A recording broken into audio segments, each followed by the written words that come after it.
I'm a little bit nervous because of my English level. Oh, it's perfect.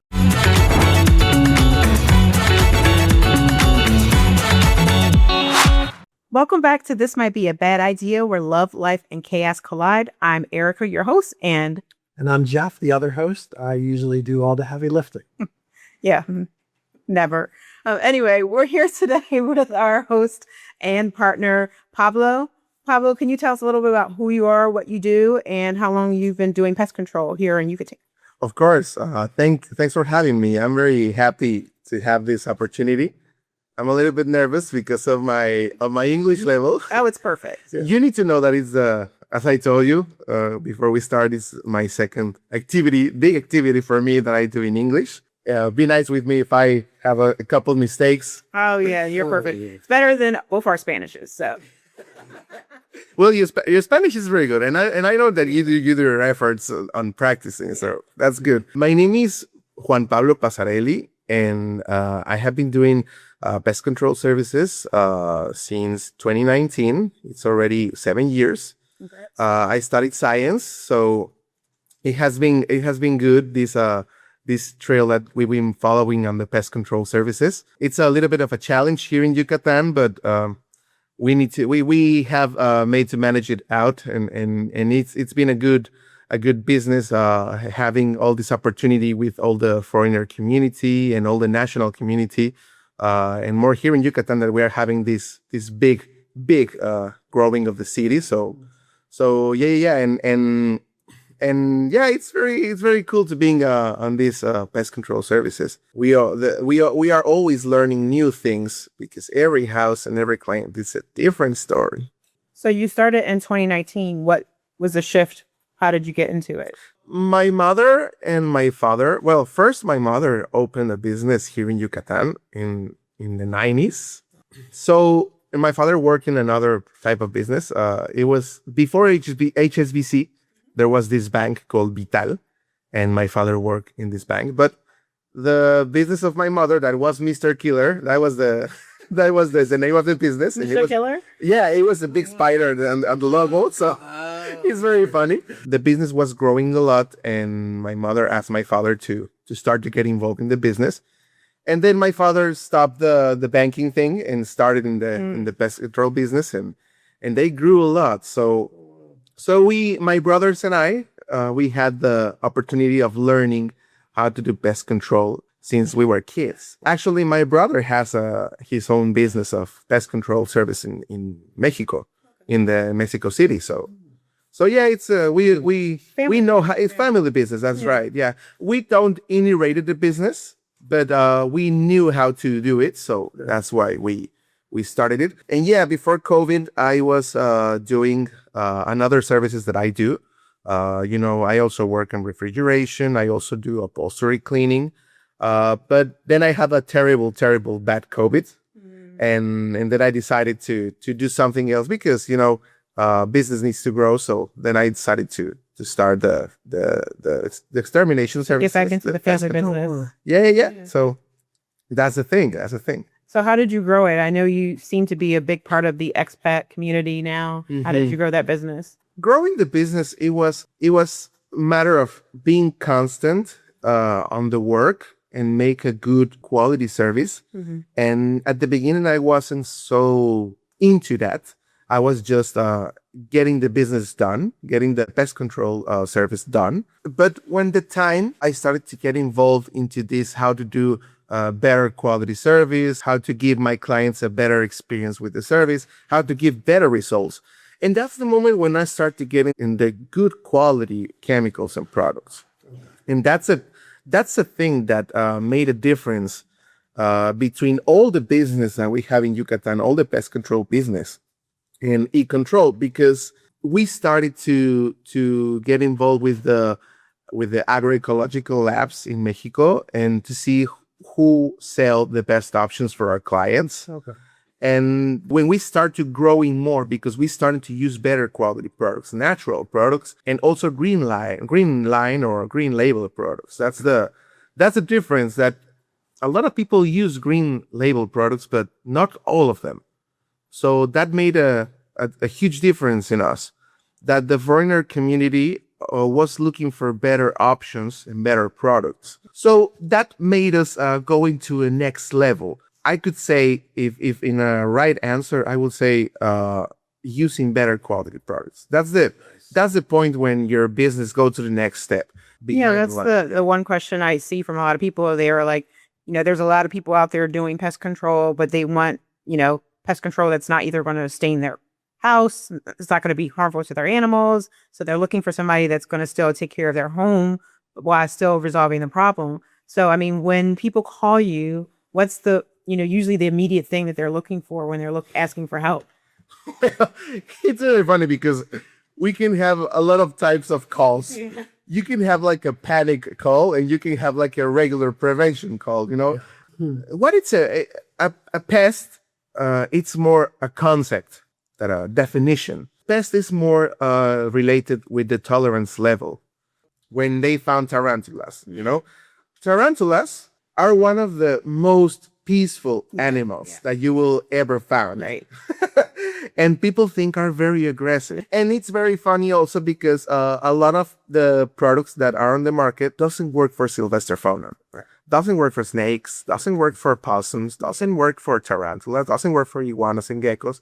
So that's also a thing that we can talk about. So if we get into the topic of Mérida, that outside the Periférico, the neighborhoods are still touching, or are neighbors of this low jungle that we have.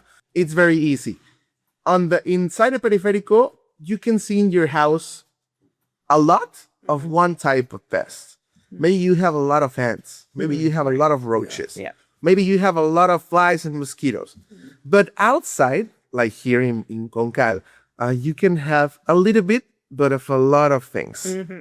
You will have one day a couple of scorpions, one day you will have mosquitoes, one day you will have geckos, another day you will have a tarantula, another day you will have 4 roaches. So that's the thing. But in matter of urban pests, roaches, ants, mosquitoes and flies, rats and mice. Right. Okay. Yeah, That would be and arachnids also. Well, I mean, that's a great follow-up to the next question. That would be, what's the biggest misconception people have about bugs in Mexico before they move here? What's the biggest misconception? I would say that more than a misconception about bugs, it's more a misconception about the place.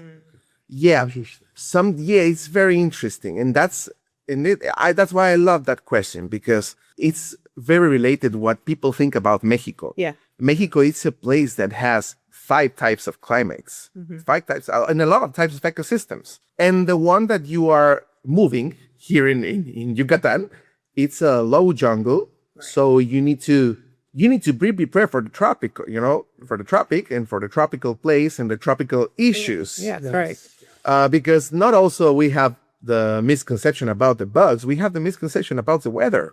So people are not prepared for lots of rains. People are not prepared for lots of bugs.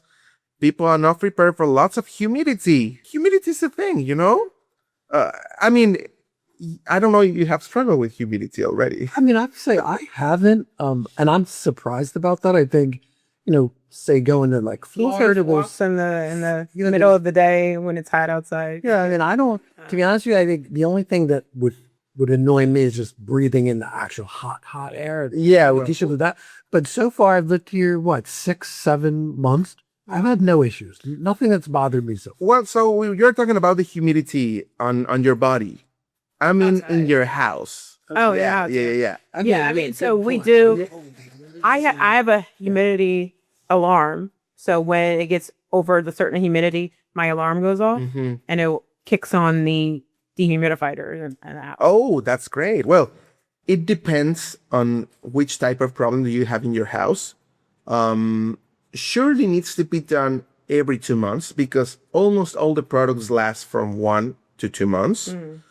There are other products that can last a little bit more, but when they last more delicate they are, more sensitive to the weather, so they can be worn off more quickly. So when it's like rainy season, would you say more often versus than dry season? Like, what is that? Yeah, on rainy season, we need to use another type of products that can handle more the humidity and the water.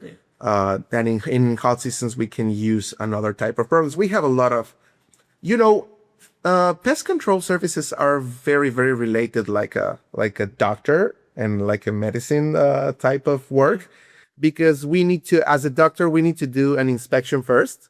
It's just that instead of a patient, it's a house. And then we need to choose the products that we're going to use, that are the medicines. And also we have very powerful tools like antibiotics. We have also our antibiotics that are another type of products that we use only if it's justified to use them in your house. And if we get into this topic, there are people that use these strong products as a regular product. And that's very bad. That's something that they shouldn't do. That's why COFEPRIS and other different types of government institutions are getting more involved with the time into pest control services, because they need to regulate what people are applying.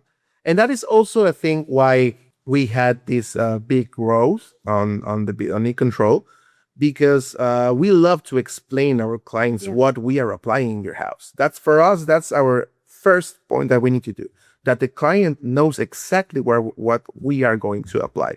Hey, we are going to apply this product that is an extract from the chrysanthemum flower. We are going to apply this product. This is a green shot product that is a 5 natural oil-based product.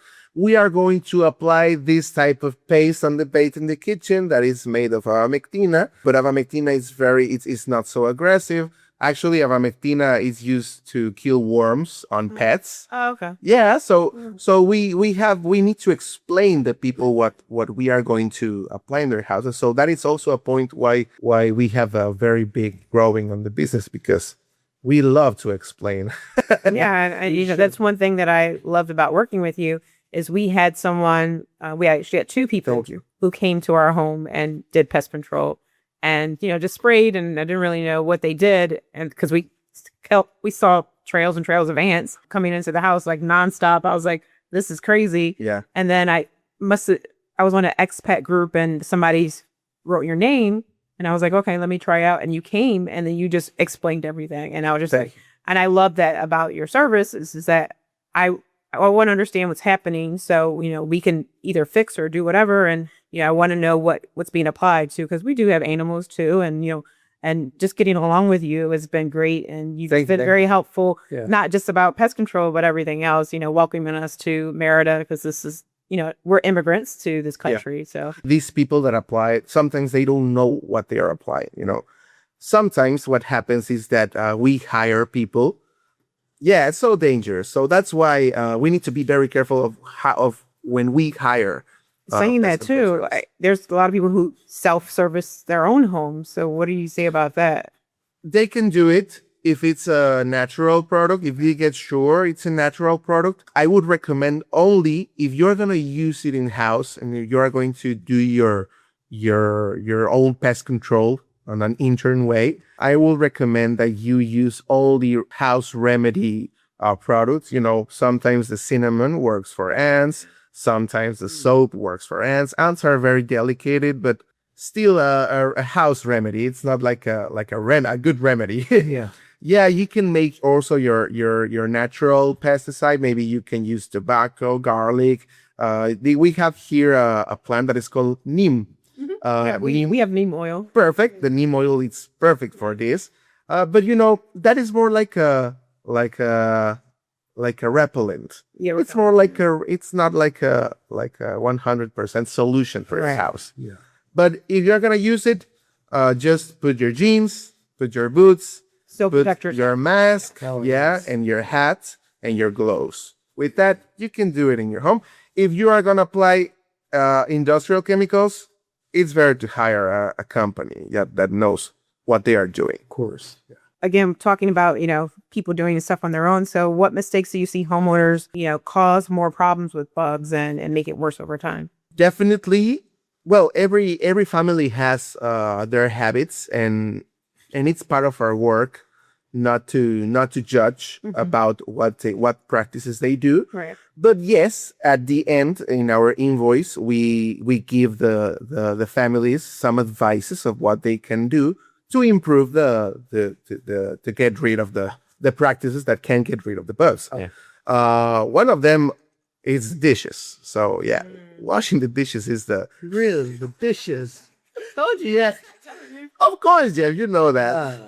Yeah, washing the dishes. It's the best way to control them. Yeah. I would say that it's the most important. Cleaning the kitchen and washing the dishes is the most important thing you need to do in your house if you want to if you don't like bugs in your house. Wow. That was my number one thing that I told him. I was like, we cannot leave dishes in the sink and we will have bugs. Yes.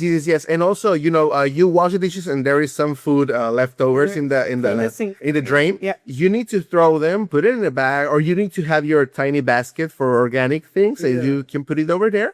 And every 2 days you can close it and you can throw it to the garbage.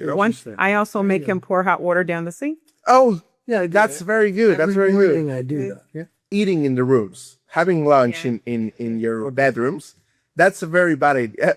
That might be a bad idea.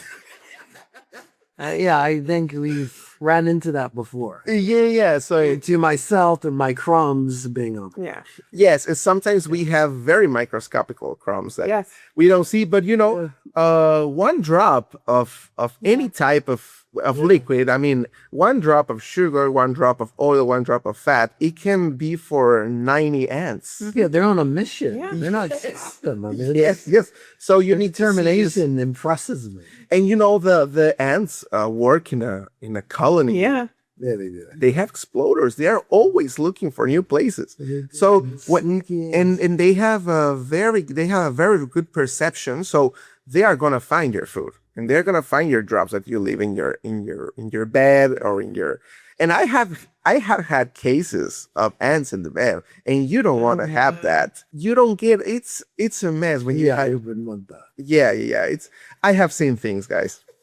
So don't eat in your bed. Don't eat your bed. Yeah. Also, Or eat in your bed, but then do your sheets. yes. Sitting your filming. It's better not to eat in the bed. And another thing, the pets. The pets are a very important thing, and mostly the cats. So when you feed the cat or you feed the dog, sometimes they leave the food there, and that dog food and cat food, it's very very tempting for any type of bug because it's very smelly and more for mice and rats. And if you people don't like that, you better when the dog or the cat finish the food, you pick it up, you return it to the bag, or you put it into the bag that it's for leftovers. And maybe in an emergency that you don't have food, you can take the leftovers and you can sell it. I mean, you can do everything, but you need to know that the dog food and the pet food in general, it's very very tempting for mice and rats. So it's cereals. So clean up. Yeah, that's the only three things that I can say about. Yeah. So what's something that people think that pest control will fix instantly when they reach out to you? They expect everything. Clients expect everything, and if you allow it to say it, and it in a funny way, I mean, we always are very honest with all our clients. The pest control, it's a maintenance. It's a program. Right. If you have a problem with one type of insect already, or with a couple type of insects, we need to start a pest control program. And if you like it to do it more like a prevention, we can do it a 3-month program or 4-month program. It depends on what we suggest. And it depends also on the client's wallet, Right. Well, it's interesting because you do bring up all these insects, and I'll be honest with you, since you've been here, and I'm not saying this, we've never seen those insects. A lot of had, of course, is doing. We had before. But We saw insects before you came, and then after you came, we don't see anything. So I was like, I'd like to see some of those insects. Yes. I don't. No, they are Here at work, we don't see any. I mean, that's a good thing. It's a good thing, and you don't need to see them. I mean, you can Google it, you can see them on pictures, but you don't have to see them. I would say that there are 4 types of fauna that you don't want to deal with. Yeah. Scorpions, mosquitoes, Definitely. snakes, and there is the chagas, the chagas insect.